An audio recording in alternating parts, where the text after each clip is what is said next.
Oi gente, meu nome é Maíla Rolim e esse é o primeiro vídeo que eu estou gravando para o blog Era Uma Vez. Eu vou deixar o link do blog aqui embaixo.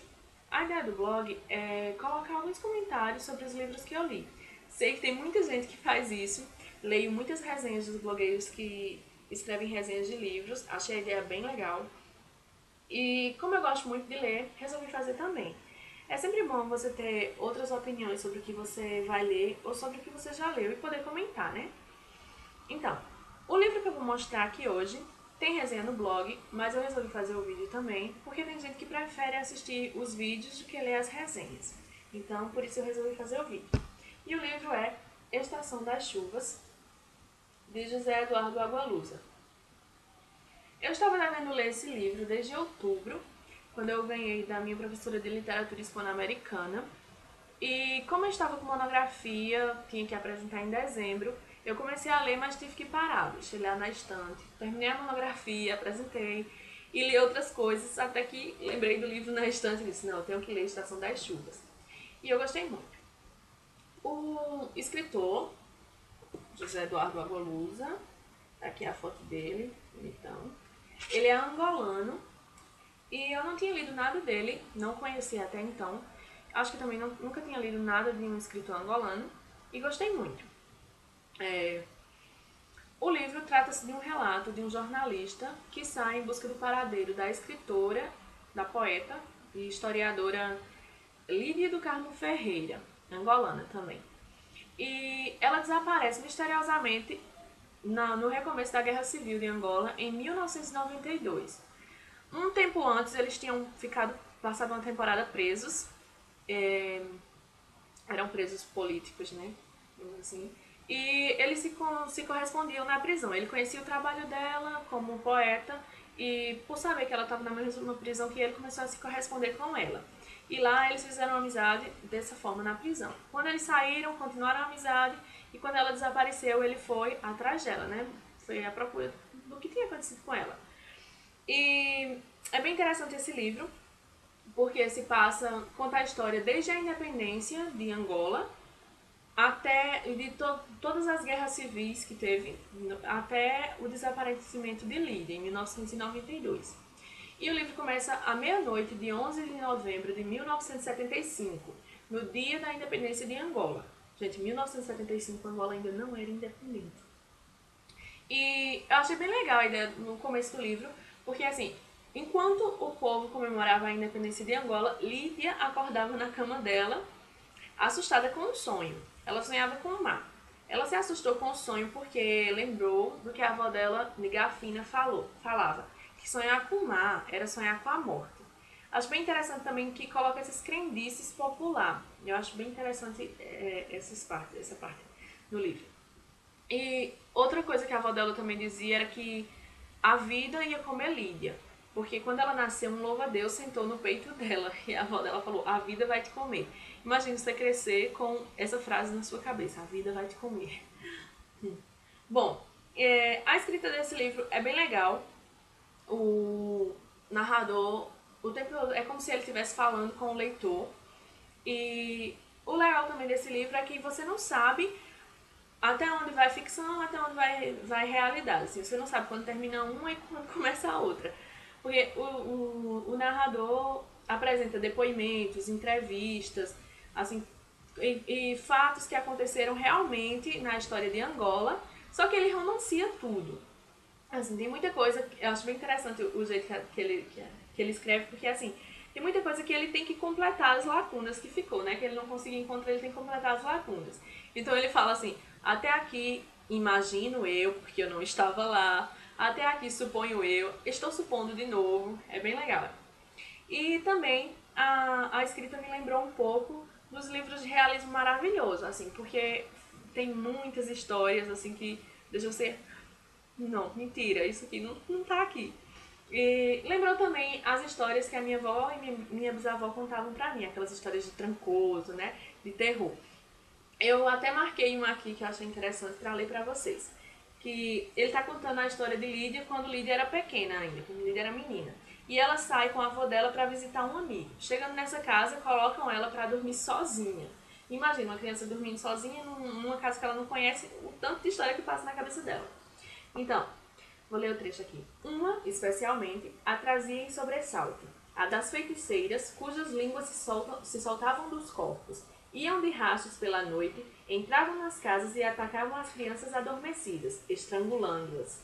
A velha fina contava que há muitos anos, uma sua amiga, ainda moça, acordara de noite, vira ao pé da cama uma destas línguas e a matara a golpes de machete. No dia seguinte, descobrira que a sua mãe estava muda. Imagine só, gente. Você acorda de madrugada com uma cobra na sua cama, que na verdade é uma língua, e você mata a língua. E no outro dia você descobre que a língua era da sua mãe. Sua mãe era uma feiticeira, uma bruxa, e estava para lhe matar de madrugada. Imagine só. Tem outra história também, que é a história... Lydie tem 2 cachorros. Os nomes dos cachorros são bem interessantes. Eu não vou falar, quem lê vai entender. E um desses cachorros, um dia, chega com uma mão e joga na sala da casa. E aí todo mundo se assusta, mas ninguém vai atrás de saber onde ele encontrou essa mão. E daqui a um pedaço o cachorro chega com um braço. Então os homens da casa levantam, vão atrás do cachorro para descobrir onde ele tá, de onde ele tá tirando pedaços de gente, né? E lá eles encontram uma vala cheia de corpos de mulheres, sendo que esses corpos só estão da metade, assim, do umbigo para cima, sempre, todos eles. E começa um alvoroço na cidade para descobrir quem está matando essas mulheres, quem é o assassino, né? Até falam de Jack Estripador, que seria ele o autor dessas mortes. E depois de tanto, vai lá e vem cá, um pescador se entrega, diz que era ele, que pescava sereias e vendia a parte peixe como peixe normal e escondia a parte humana, né? Pra ninguém saber que não era peixe o que ele vendia. Simplesmente assim, ele acha sereias e a preocupação dele era de o povo descobrir que o que ele vendia não era peixe de fato.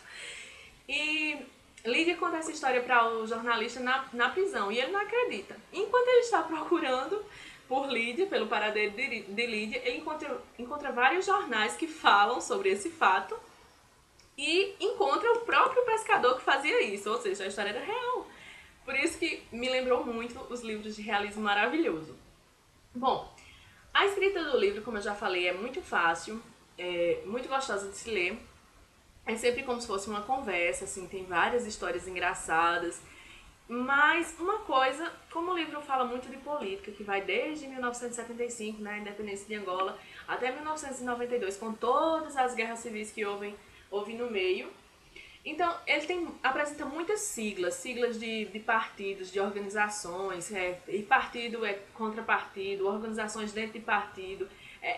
Assim, são muitas. No começo, ele coloca um asterisco nas siglas e coloca na nota de rodapé o que é. Mas depois, como ele já colocou várias vezes, ele não coloca mais. Então, só coloca a sigla lá e acaba que tem hora que você acaba se enrolando, assim. E você tem que voltar um pouquinho para saber, para ter certeza do que realmente significa aquela sigla. Então, essa é a única parte que eu acho assim, que atrasa um pouco a leitura. Mas é muito importante também porque, como o livro fala sobre política, não tinha como deixar essas siglas de fora, né? Eram importantes. Assim, então eu gostei muito desse livro, eu recomendo. Se você gosta de ler literaturas mais chique-lit, eu não recomendo. Mas se você gosta dessa literatura, digamos assim, mais séria, então eu super recomendo esse livro. Gostei muito, achei bem interessante. Eu li sobre algumas coisas sobre o autor. Achei bem interessante o fato de que ele teve a ideia, porque essa edição aqui da Língua Geral foi uma edição para livros escritos em português, né? Ou seja, são de escritores, não são do Brasil, mas escrevem em português, assim. Porque o autor fala que uma vez ele entrou num táxi e, falando português, o taxista perguntou de onde ele era. Ele fala de Angola. O taxista fala, muito bem, você fala português muito bem. Assim, como se Angola não falasse português, gente. Assim, ou seja, como a gente não conhece nada dos outros países que falam português. Então, achei bem legal essa ideia aqui. A editora é a Língua Geral. Essa edição foi revista pelo próprio autor. Eu achei muito linda essa edição. É fininha, pequenininha. E os capítulos são poucos capítulos, são 9 capítulos, Mas eles são divididos em trechos, assim, trechos de entrevistas, depoimentos, de conversas com pessoas que ele encontra no meio caminho. E os capítulos sempre começam assim, com essa folhinha preta, uma citação, ou um poema de Lídio ou de outro poeta, assim. E aqui é uma citação do que foi dito na independência de Angola. Interessante. O livro é uma dedicatória ao escritor Mário Pinto de Andrade, não é o nosso Mário de Andrade, é um escritor angolano. E eu achei bem legal. Dentro dos capítulos são divididos por trechos, tá vendo? Esse aqui é o primeiro trecho, pequenininho, sempre são pequenininhos. Aqui já começou o segundo. E sempre tem a folhinha preta para marcar. Eu achei bem legal essa edição, o papel é muito bom, muito bem feita, com as abinhas, as orelhinhas. Muito bem feito. Então é isso, gente. Esse é o livro que eu recomendo hoje. Gostei muito. Pretendo ler outras coisas do escritor, porque eu gostei muito da escrita dele. E quem sabe um dia reler Estação das Chuvas, né? Eu super recomendo. Se você gostou, dá um gostei aí, se inscreva no canal, veja o blog. E é isso. Beijo e até a próxima.